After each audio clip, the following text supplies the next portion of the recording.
Colonial കാലഘട്ടത്തിൽ British സാമ്രാജ്യം ലോകത്തിന്റെ പല ഭാഗങ്ങളിലും തങ്ങളുടെ ആധിപത്യം സ്ഥാപിച്ചിരുന്നു. എന്നാൽ കടൽ കൊള്ളക്കാർ അവർക്ക് ഒരു വലിയ തലവേദനയായിരുന്നു. ഈ കൊള്ള സംഘങ്ങളെ അമർച്ച ചെയ്യാനുള്ള ദൗത്യവുമായാണ് വില്യം കിഡ് എന്ന ബ്രിട്ടീഷ് കപ്പിത്താൻ കടലിലേക്കിറങ്ങിയത്. എന്നാൽ വിധി മറ്റൊന്നായിരുന്നു.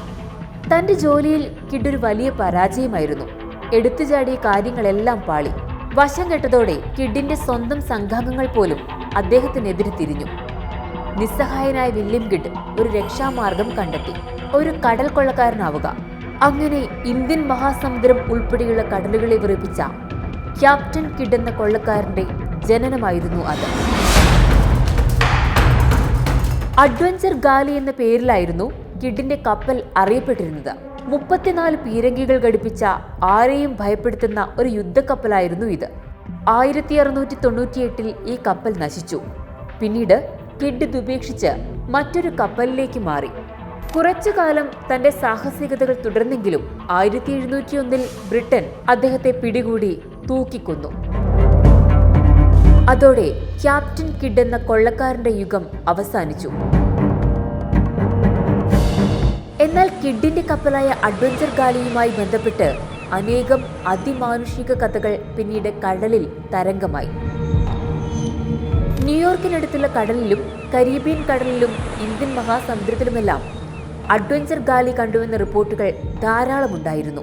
ഒരു പ്രേതക്കപ്പൽ പോലെയായിരുന്നു ഇത് കണ്ടവർക്ക് അനുഭവപ്പെട്ടത്. ന്യൂയോർക്കിനടുത്തുള്ള ഗാർഡിനർ ദ്വീപിൽ കിഡ് വലിയൊരു നിധി കുഴിച്ചിട്ടുണ്ടെന്നും ഈ നിധിക്ക് സമീപം എത്തുന്നവരെ അഡ്വഞ്ചർ ഗാലി വേട്ടയാടുമെന്നും ചിലർ വിശ്വസിച്ചു.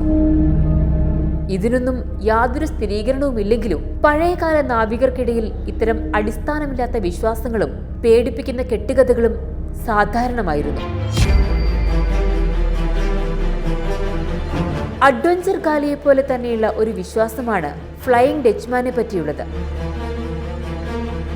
നാവിക സംഘങ്ങൾ നഷ്ടപ്പെട്ട് നിയന്ത്രണമില്ലാതെ അലയുന്ന കപ്പലുകളെയാണ് ഫാൻറ്റം ഷിപ്പ് അഥവാ ഗോസ്റ്റ് ഷിപ്പ് എന്ന് പറയുന്നത്.